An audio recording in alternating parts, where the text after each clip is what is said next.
For most people, Christmas is a joyful time, but not for everyone. For those who pass around this time, they often look to disturb the peace. There are more paranormal events than you would think that have taken place around this time of year. Back in the 1400s in France, there lived a very powerful and rich man named Hans Trapp. Hans was extremely well off and had quite a lot of influence in the region he was living in. This wasn't enough for him though, he wanted more. Described by others as being extremely greedy and merciless, Trapp started engaging in some very questionable methods to grow his fortune. In fact, it's reported that Trapp went so far as to make some deals with the devil. Once this reached the ears of the church, they very swiftly excommunicated Hans Trapp and sent him away from their lands, confiscating all of his property and wealth along with it. Embarrassed and stripped of all of his power, Hans was furious at the church. He made his way into the mountains where he built an extremely makeshift home out of the materials that he had available to him. It was in this self-made den that he stewed and brooded. His anger and frustration cooked and it bubbled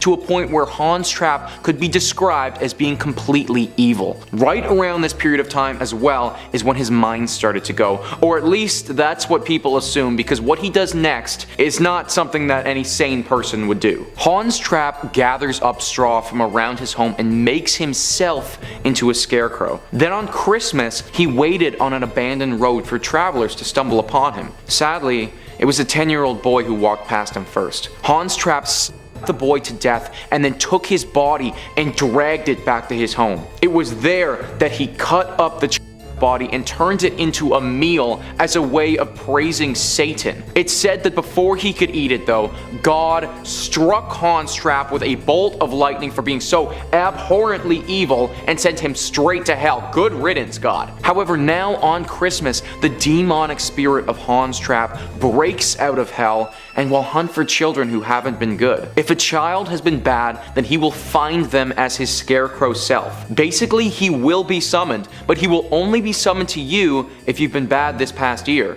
So be good, and you should be safe. Number 4 on this list is the Krampus. Now this creature is known to some to be the Christmas Bigfoot and lives in Turkey. It only appears during the Christmas holidays and there is actually nothing that you can do to stop it. That's right, you actually have no ability to summon or unsummon this beast. However, you do have a say in whether or not it chooses to kill you. If you happen to be walking on the streets of Turkey during the Christmas holidays, then there is the potential for you to run into this creature. Now it's important to not freak out, however that's easier said than done, because this demon is pretty scary. It is a very large, hairy creature that reminds a lot of people of Bigfoot, but with potentially a little bit more ogre-esque qualities to it. Even though this creature may appear as just a brute on the surface, it's actually very intelligent, and if you run into it, it will want to ask you a riddle. Now you have to answer this riddle. If you walk away, the demon will most likely take serious offense and make you pay with your life. The riddle itself is very dangerous too though, because your answer must include the word black. If it does not include this word, then you will be killed right where you stand. You also need to make sure that you get the answer to the actual riddle correct, because a wrong answer could cost you your life as well. Sadly, this creature is difficult to avoid. Sometimes it takes a more tactful approach in getting your attention,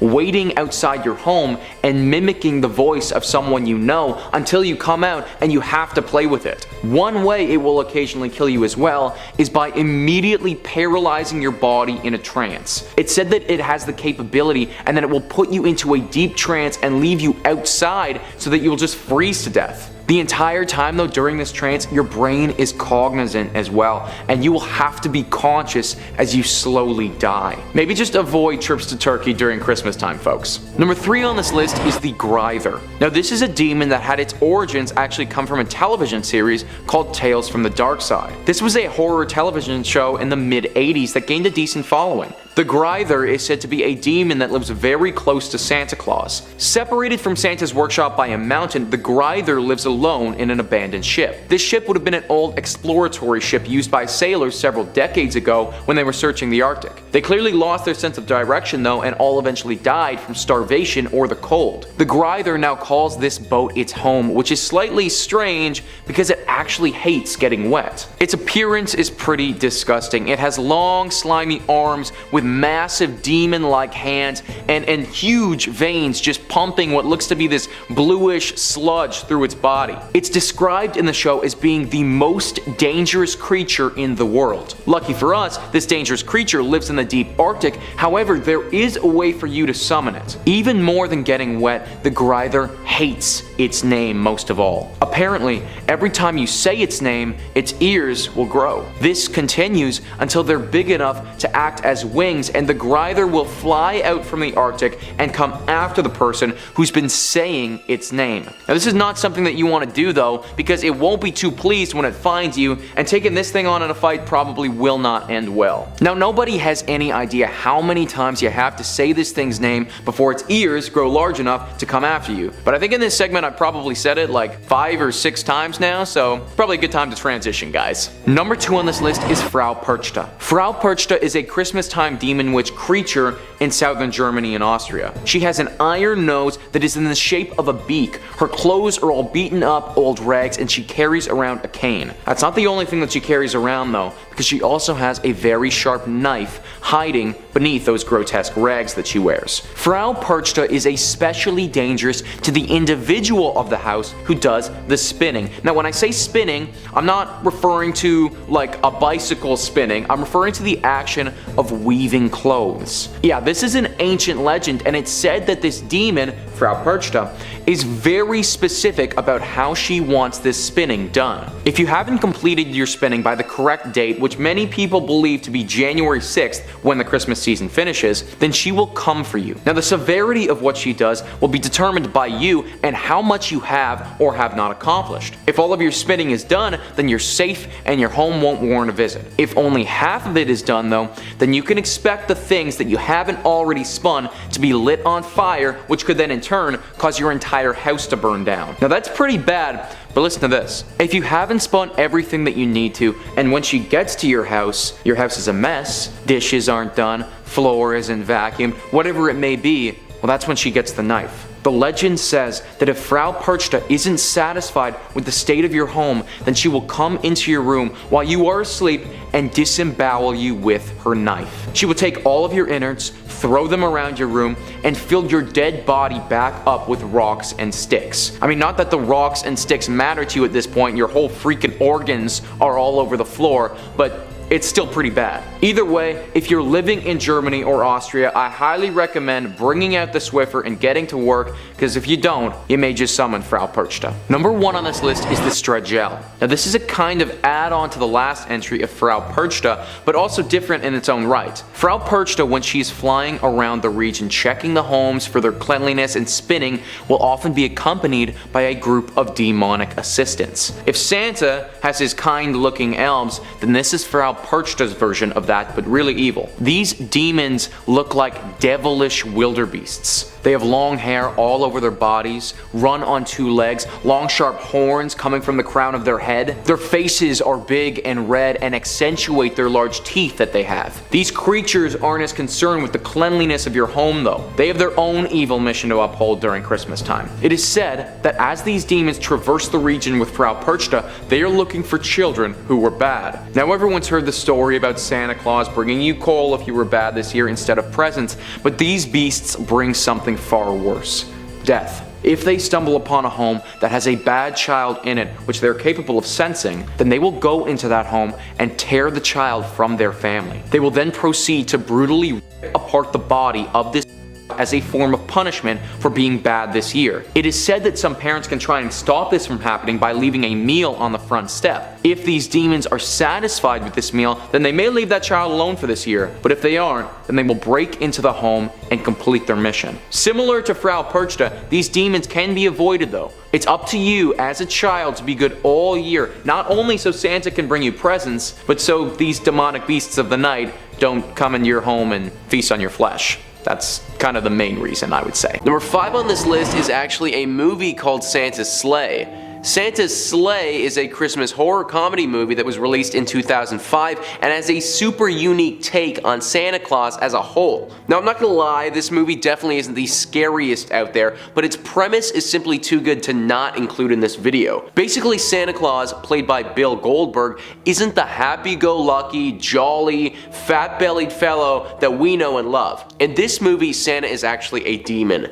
Now, this demon has no love for being Santa Claus, and he is actually only doing it as a punishment. The premise of the film is that Christmas never used to be a day of giving out presents, but for thousands of years it was called the Day of Slaying, and Santa would actually go around murdering people to his heart's content. This was right up until 1005 AD, where this demon Santa Claus had a bet with an angel that he lost, and then the angel forced him to give out presents on Christmas, or the Day of Slaying, for 1,000 years.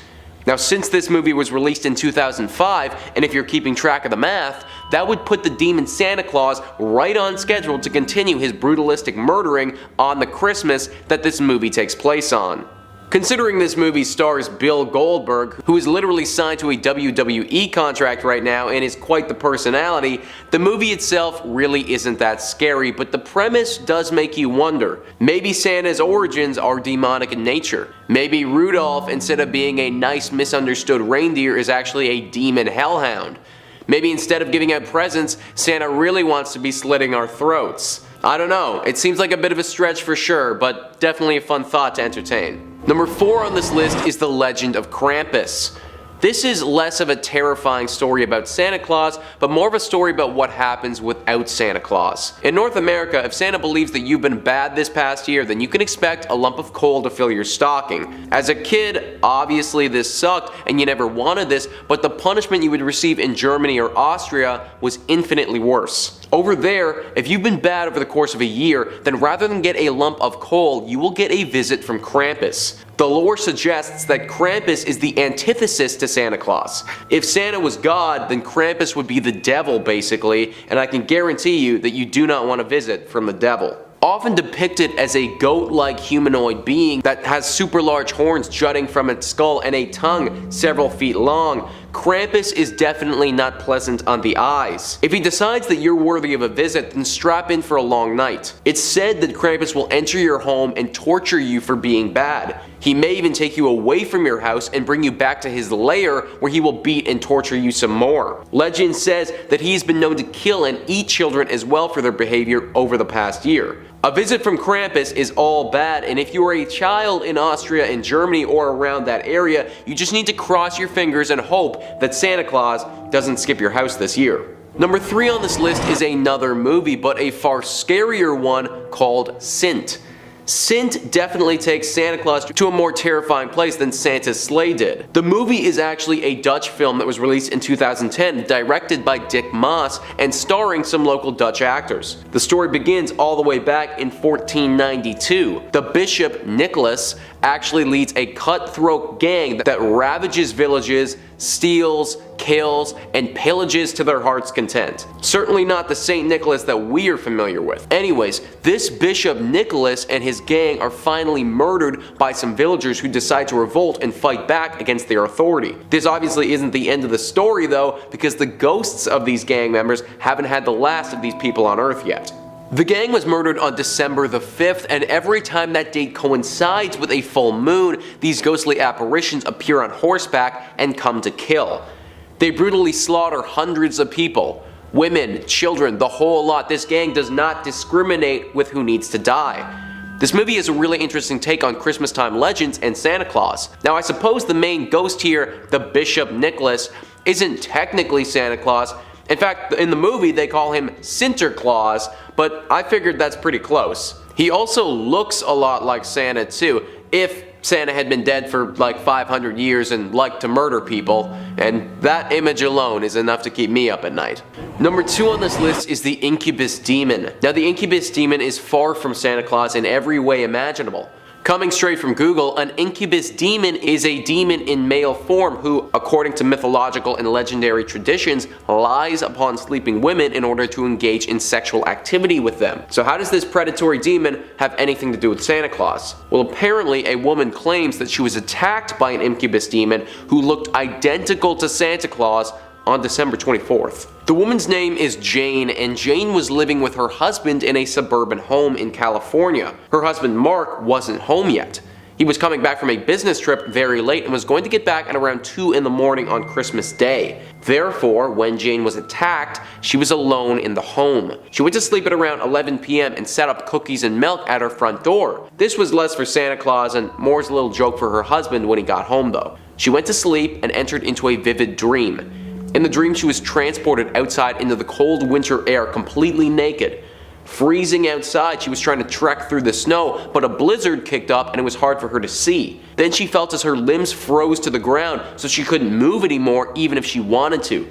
Right as that happened, the same freezing sensations entered her whole body and her stomach felt cold as ice. She woke up immediately and opened her eyes to see a figure on top of her. Her instinctual reaction was that her husband was home and waking her up. But seconds later she realized that wasn't the case. The figure was in a big, bushy coat meant for the cold, and its beard was scraping against her skin. She screamed at the top of her lungs, and the creature shot up to a sitting position. At that moment, she got the clearest view of what looked to be a demonic Santa Claus. The same features as Santa has, but black holes for eyes and black liquid coming from its lips.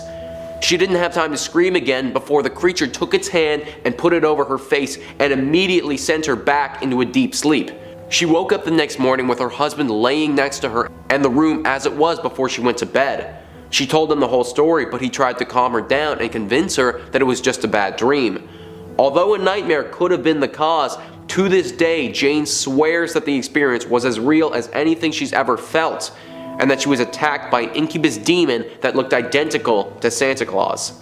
Number 1 on this list is a serial killer mall Santa. This is a 100% real story of a serial killer who doubled as a mall Santa as his day job.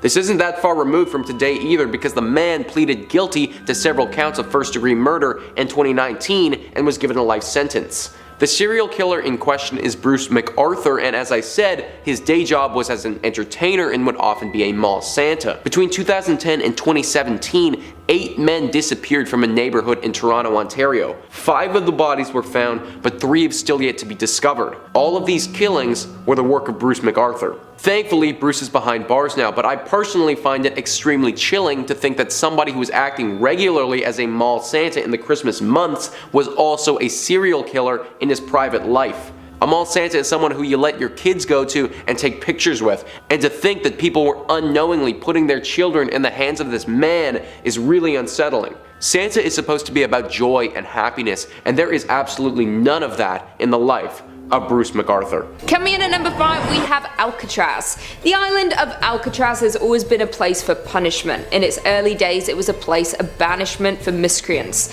People were sent to the island to be tormented by the ghosts that have always haunted the land. And if that didn't work, they would fight for what little they had to share on the island. In 1934, the notorious federal prison of Alcatraz was built. The torturing of souls continued during the prison's time. It was eventually closed in 1963 and is now a tourist location for those brave enough to walk the haunted land. There is a lot of paranormal stories that came out of Alcatraz for those who visit it today. The screams of past inmates or the feeling of being watched. But while the prison was open, the guards told a story of something that happened to both of them and the inmates on one Christmas day in the 1940s. Although the prison was known to be a horrible place to be locked up, once in a while the guards did show what little compassion they were allowed. They decided to give the inmates a great Christmas dinner. Everyone was enjoying themselves at the meal when suddenly the joy was brought to a fast end. The temperature in the room suddenly dropped and all of the candles were blown out. There was a moment of silence as no one knew what was happening or how to react. They were all in a state of shock. Suddenly, in the middle of the room, an apparition appeared. It appeared as an older man in a grey suit. After a few moments of stunned silence, a prisoner shouted at the apparition in disbelief and it vanished. It brought the Christmas celebration to a quick end and the prisoners were sent back to their rooms shaken and confused. They murmured among themselves about what they just saw, trying to make sense of it. The guards were too shaken to stay in the residence, so they took turns on shift while others made the journey home. The warden James Johnson told the story partially as a warning to others who worked there in case the apparition ever returned. Coming in at number 4 we have Hever Castle. For anyone who is unfamiliar with Anne Boleyn, she was the second wife to King Henry VIII.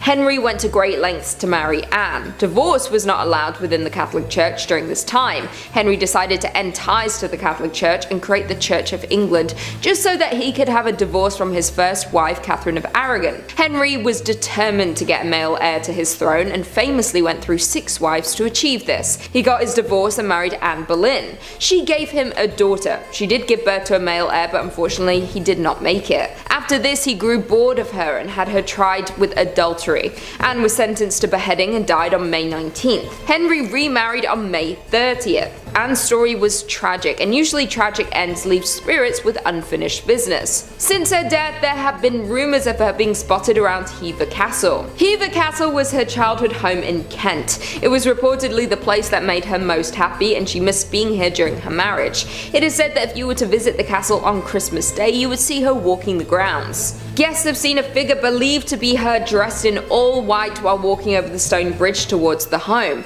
as if she is finally returning home each Christmas to be with her family. Coming in at number 3 we have Bramshill House. This story started back in the 17th century. A young woman named Anne was getting married on Christmas Day at Bramshill House in Hampshire, England. After the wedding, the guests were all enjoying the celebrations. It was tradition for the wedding guests to carry the bride to her bedchamber at the end of the evening. The bride wanted to play a game before the end of the evening though. She wanted to hide and have the guests go and find her. She was given a 10-minute start. The guests looked high and low everywhere they could, but they could not find her. The guests started talking that she had fled, leaving her new husband, Lord Lovell, behind. He was distraught and didn't believe that his love would ever leave him like this. He never stopped looking for her. He looked for her for years. She never showed up. On one day, 50 years after her disappearance, he was spending some time at Bramshill House. Mourning his lost love, he was looking around the attic, drawn to it for some reason. He was knocking on the wood when he found a secret hidden door. Inside, he found an old wood chest. He pried the heavy door open, which appeared to be stuck. When he did manage to open the chest, he found the remains of his love, still in her wedding dress, clutching her flowers. There were scratches covering the inside of the lid. It seemed that she thought she had found the perfect hiding spot and climbed inside. The lid closed and locked on her, leaving her trapped forever. It seems she gave her escape a desperate attempt. As he found her, he broke down. He was distraught, looking for her for the past 50 years, but finding she had met such a tragic end didn't make him feel better. At that moment, she appeared to him. She didn't speak, but he felt a warm presence around him, as if she was saying it was okay. All she wanted for him was to finally find out what happened. Since she was found, other guests have reported seeing her around the grounds. A bride in her dress had been seen walking the hallways late at night and around the grounds in the dead of night. It is said that if you're there on Christmas night, you may hear a woman crying, mourning her lost love and her married life that she never got to experience. Coming in at number 2 we have Highwayman. This happened on a woodland road on Christmas Eve. A highwayman is the term given to men who typically on horseback would hold travellers at gunpoint to rob them back in the 18th century. There was a particular notorious highwayman in this area named Gilbert. One evening, a woman and her father were travelling through the area with their stagecoach. When they came across his path, he stopped the coach and ordered them to get out. As the woman got out of the coach, the horses got spooked and took off into the night. When the woman looked into Gilbert's face, she instantly recognized him. He had killed her brother a couple of months previously. Without hesitation, she pulled a concealed knife from under her cape. She threw the dagger into his stomach and fled. When the horse got under control, the dad returned to rescue his daughter. They found Gilbert on the side of the road. He had already passed from his wounds. They couldn't find the daughter though. The local village began to look for the daughter all through the woods. When they finally found her, she had been driven mad. They brought her home and never recovered from the experience. Something in her had snapped in those woods. From that day, everyone avoided them. It is believed that the land is now cursed and the woods are haunted. It's said that if you were to wander into the woods on Christmas Eve, you'll see the ghostly scene repeat itself at the same time it did that evening. Gilbert was buried not far from where he passed, and it's believed his spirit is angry from what happened. Be careful not to stumble upon his cursed land. And finally, in at number 1, we we have Christmas Day. This is a disturbing story of one man in California and his horrific act at Christmas. The story started when the man and his wife had an argument on Christmas Eve. The wife was pushed, she knocked her head on the toilet and passed away. The man carried her to bed to sleep even though she was no longer with them. The story is told by their eldest child, who was 17 at the time and witnessed everything. The man then went on to prepare the presents under the tree for the children the next morning. The next morning, when they came down to celebrate Christmas, the mother was sat propped up on the sofa. One of the daughters told the police, "I remember trying to touch my mum and she was just rock hard, cold," and I said, "Mummy," and she didn't respond. He finally called the police after the children had opened the presents. The man was sentenced to jail. A few years later, a new family moved into the home and it was coming up to Christmas time. On Christmas Eve, when the children had gone to bed, the parents were preparing for the morning. They suddenly felt the air in the home go cold. They heard cries from upstairs and went to see if it was one of the children. They realized the children were still sound asleep in their bed. The tap started running, so they followed the sound and turned it off. Already scared about what was happening, they were unsure what to do. The mother looked in the mirror and saw a woman staring back at her. The woman mouthed, "Help." At this point, the woman screamed in terror and ran out of the bathroom.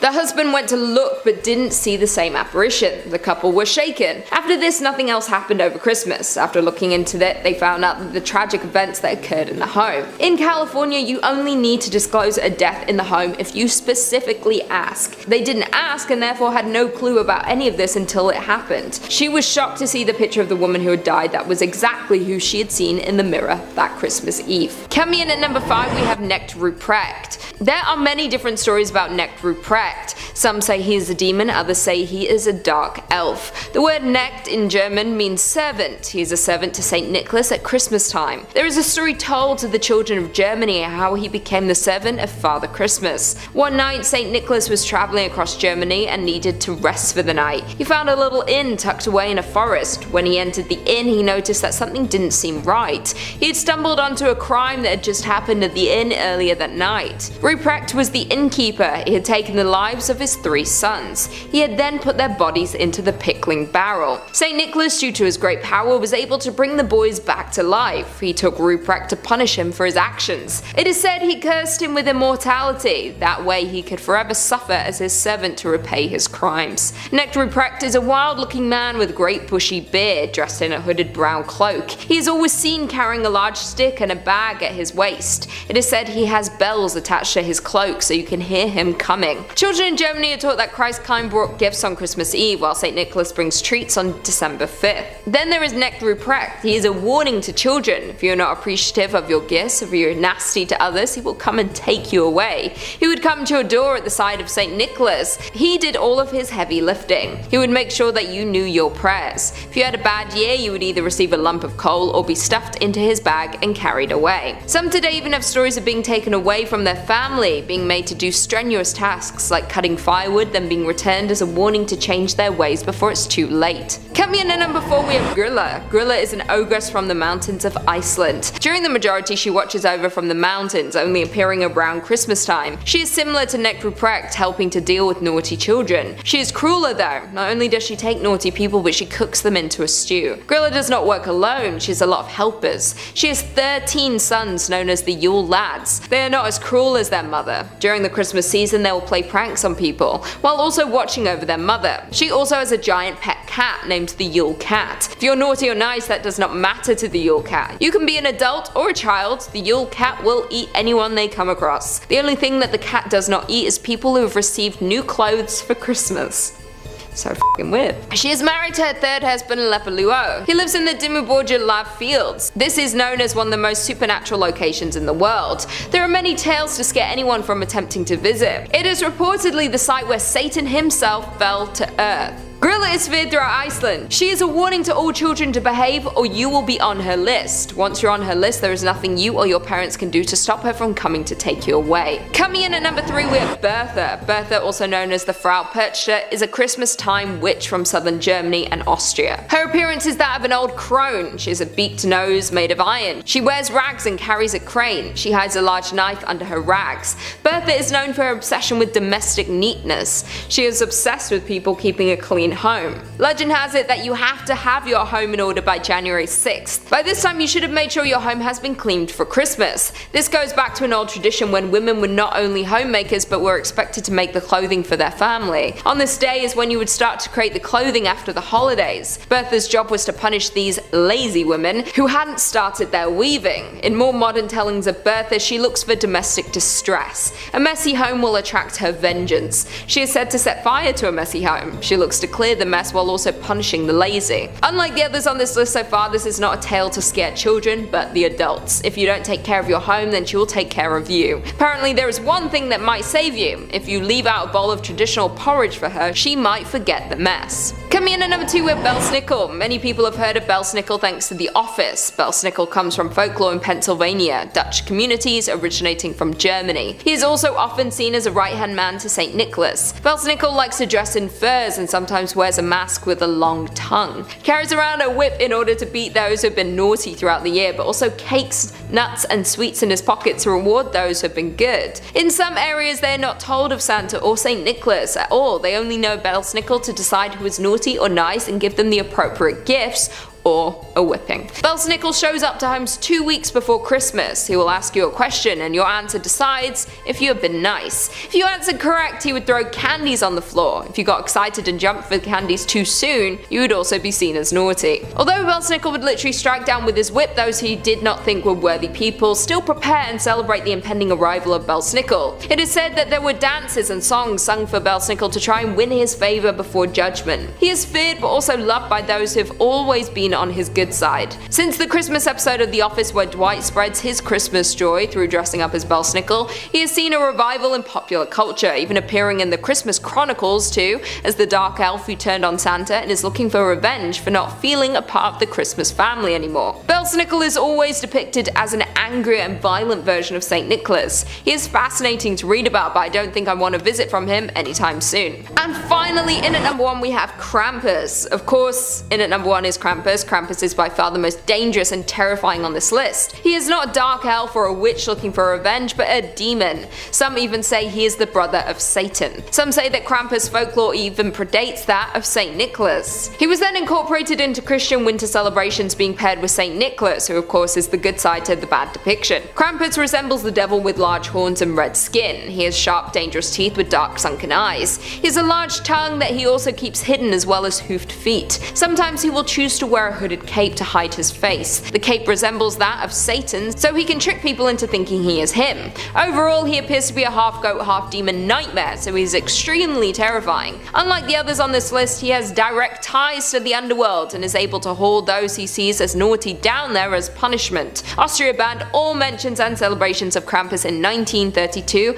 as it was seen as a celebration of the devil and they were fearful of what he could and might do to people. Krampus also carries chains. Appearing to once have been his own shackles, he now uses them to keep people in line. The event, called the Fest of St. Nicholas, is celebrated in Europe on December 6th. On the night before this, Krampus appears joined with St. Nicholas. St. Nicholas only concerns himself with the good, delivering gifts and spreading joy to them, while Krampus takes care of the bad. Depending on the severity, you would either receive coal or be taken away to the underworld, all down to the judgment of Krampus. After being banned for many years due to the danger he can cause, Krampus is not making a massive comeback. Due to all of his depictions in popular culture, Krampus is celebrated now more than ever. We do need to be careful though, Krampus is not someone you want to mess with. Satan has sent him to deal with the bad around Christmas time, and he has all the same powers as his brother. He is a ruthless demon who can be cruel when it comes to his work. That being said, if you do leave offerings out for Krampus, it is said to help with his judgment. After all, the devil is greedy and demons can often be swayed if there is something promised to them. All of this comes down to one thing: be good or you might have all 5 on this list to answer to come Christmas. There is no shortage of vengeful urban legends who will look to punish you. Kicking off at number 5, the Krampus.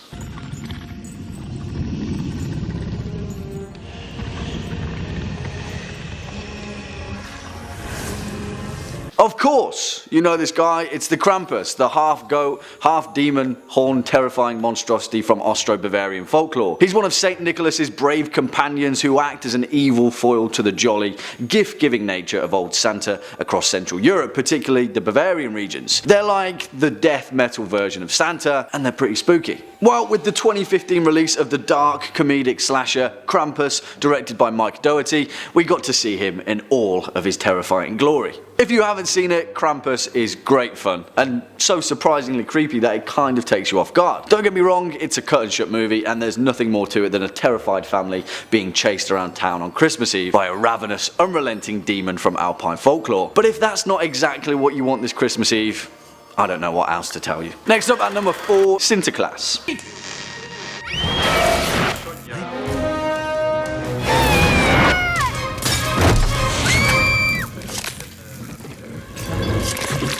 What do you get when you imagine Santa Claus not as the jolly, blushing, bearded sweetheart of an old man, but instead a skeletal Catholic saint on horseback, hell-bent on enacting revenge against a society that's turned its back against him? Well, you get Saint, or Sint in its original Dutch, based on the Netherlands folklore depiction of Sinterklaas, the patron saint of children. I'm not going to lie, this film isn't much more than 90 odd minutes of slasher death scenes, but if that's what you want this Christmas, you won't be disappointed. And there are a few genuinely creepy moments where the demonic Sinterklaas truly shines. This film actually stirred up such a fuss that parents across the Netherlands tried to get the poster banned from public areas, believing that small children would misinterpret the mutilated, demonic looking Sinterklaas with the actual happy version of Santa Claus. They're not the same, guys. Santa's got a sleigh and Sinterklaas slays. Sorry, I had to get that one in.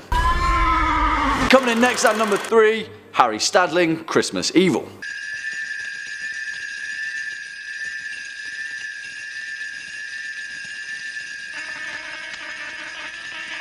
Oh man, is this film creepy, and Brandon Maggott's depiction of a psychopathic killer obsessed with the idea of Santa Claus is definitely the kind of vibe to get your skin crawling this Christmas Eve. Written and directed by Lewis Jackson and originally released under the title You Better Watch Out, Christmas Evil highlights everything that is wrong with a grown man still obsessed with old Saint Nick, who then takes up the responsibility of dishing out gifts and presents to those that have been good, and then, well, murdering those that have been bad with a hatchet, and on one occasion, a Christmas tree star. It's interesting to think that a Christmas-based slasher film could stand toe-to-toe with the likes of Halloween and Friday the 13th, and even more so with the fact that Christmas Evil actually addresses some incredibly tough themes. From a psychological perspective, this film is a successful depiction of a warped mind. From a moral perspective, this film is a social commentary on the gaping gulf between the rich and the poor, and the misinterpretation of charity and goodwill at this time of the year. Yeah, pretty lofty themes for a Santa slasher film, but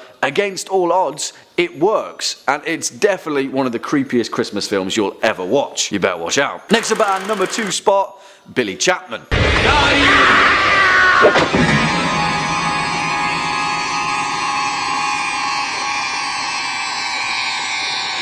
In regard to horror, Silent Night, Deadly Night is arguably the greatest cult Christmas slasher ever made, which is a sentence I could never imagine myself saying.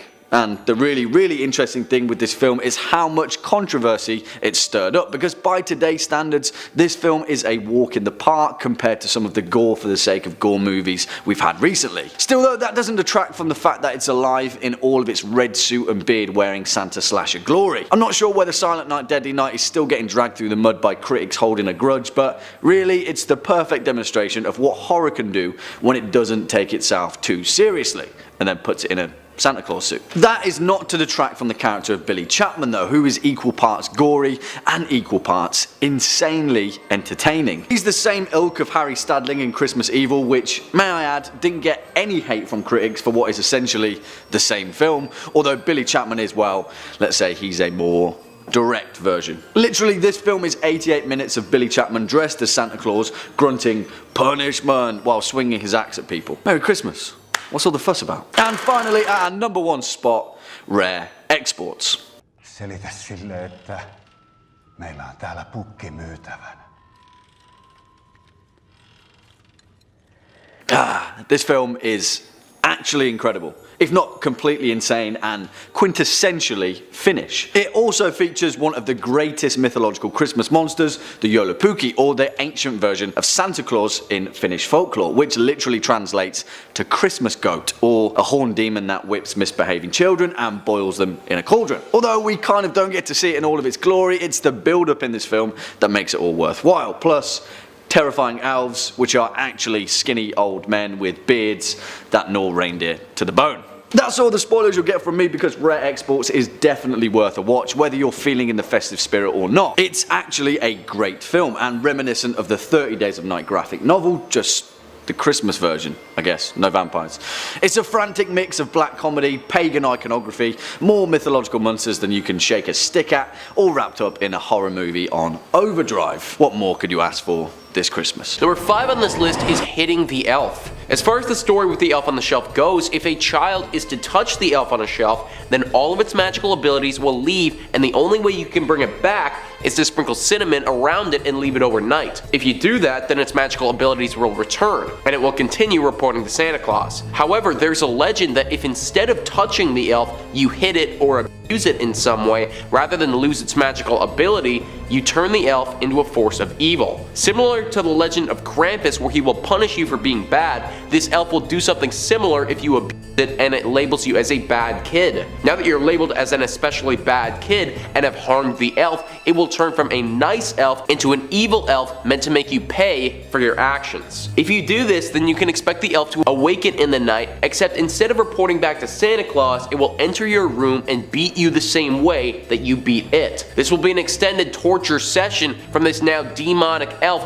whose only mission is to make you feel the pain that it felt. This process will occur every night right up until Christmas time, when the elf will finally go away. However, that might mean that you could be getting tortured every evening by a demonic elf for weeks. Apparently, even if you try to kill this elf or send it away during the daytime when it should once again sit on your shelf, it will still come and find you in the night and be even angrier than it was before. Nobody knows how you can combat this thing if this ever was to happen to you. So the legend just further enforces that you shouldn't touch the elf on the shelf, and if you do, then make sure you don't intentionally harm it in any way. Number 4 on this list is the tiny camera. The whole elf on a shelf thing has really taken off in the last few years, with millions of tiny little elves being sold. It has also become one of the biggest trends come Christmas time and synonymous with the holiday itself. The whole nature of the elf on a shelf is to watch you in your home and make sure that you're good. We suspend our disbelief a little bit and believe that this little tiny elf doll comes to life and then reports that back to Santa. In one family's elf on a shelf though, this info wasn't going back to Santa Claus at all. In 2011, a family had an elf on the shelf for about 3 weeks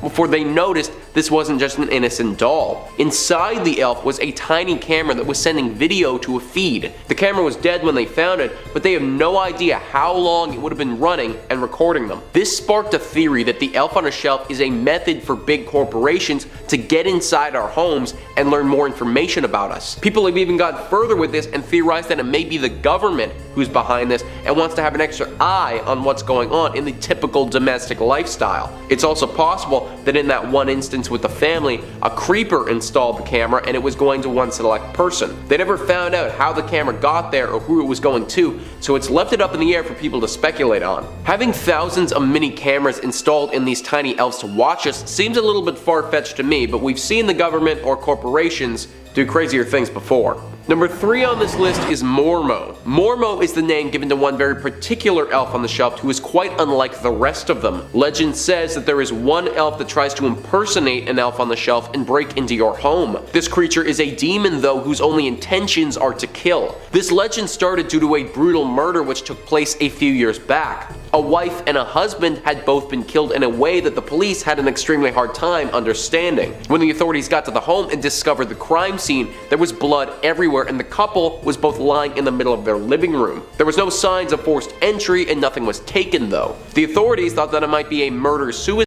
However, the manner of their death indicated that a third party was involved. One thing that stood out to the police was the blood-spattered elf on a shelf positioned on the mantelpiece in full view of whatever it was that took place. The police were never able to determine the true cause of death, but this story sparked the legend of Mormo, the demon elf on the shelf. Now, people believe that every time you get an elf on the shelf, you are simply rolling the dice and could end up with Mormo. If you do, then it's very possible that you and your family will die in a tragic and unexplained way before Christmas time. I'm not sure how much validity this has to it, kind of seems like somebody really ran with the story on this one, but having a devilish killer elf on the shelf like Chucky certainly isn't a pleasant thought. Number 2 on this list is that the entire Elf on a Shelf story was constructed by a demon. The entire premise behind the Elf on a Shelf is a little creepy to begin with. You're letting this magical little doll into your home to watch and judge your actions, then when you're asleep, this doll gets up and flies back to Santa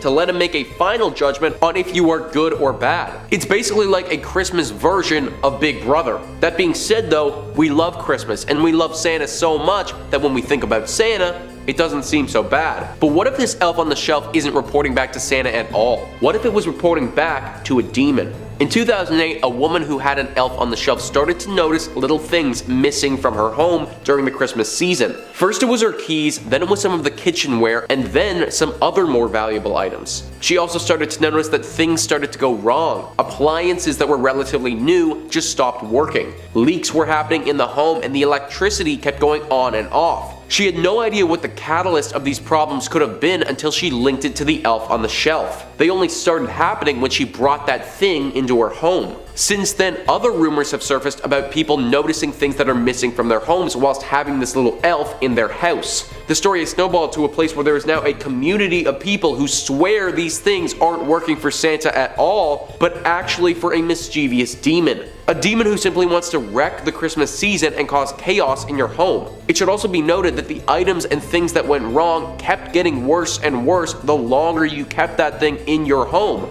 So who knows how bad things could get if you keep that thing in there for the entire season. Number 1 on this list is a devilish name. A rule associated with the elf on the shelf is that the family housing this elf must give it a name. Typically people go down the silly route and name it something like Mary Martha or Twinkle Toes or something ridiculous like that. All of that is fine and good and very in the Christmas spirit. However, there are a few names that you need to avoid when you're naming your elf on the shelf, or you may run the risk of devilish possession. Names such as Lucifer, Bile, Gorgo, these names are all infernal names, which are names that are linked to anti-hero figures used in satanic rituals. If you ever give your elf on the shelf an infernal name, and there's actually a full list of infernal names that you can look up if you want to double check, but if you do this, then you just open the door for your elf to become possessed by a demon. Just because the door is open doesn't mean that any demon will walk through it. However, you don't really want to be giving them the option in the first place. Christmas time is a time of love and family, and also to celebrate religion, all really nice things. If you are a demon though, this is one of the worst times of the year and you are itching to cause any type of chaos that you can and ruin the fun. If a demon takes over your elf on a shelf due to its name, then there's no limit to the amount of nastiness it could cause. Not only could this devilish puppet haunt your home, torture you in the night, or wreck your style of living, but now that a demon is in your home and possessing this elf, what's to say that it won't start trying to possess you? Also, typically these elves leave a little bit after Christmas, but there's no timeline when it's possessed by a demon. That thing could stay and destroy your home and even your lives for however long it feels like. My advice is to stick to the silly when naming your elf on the shelf.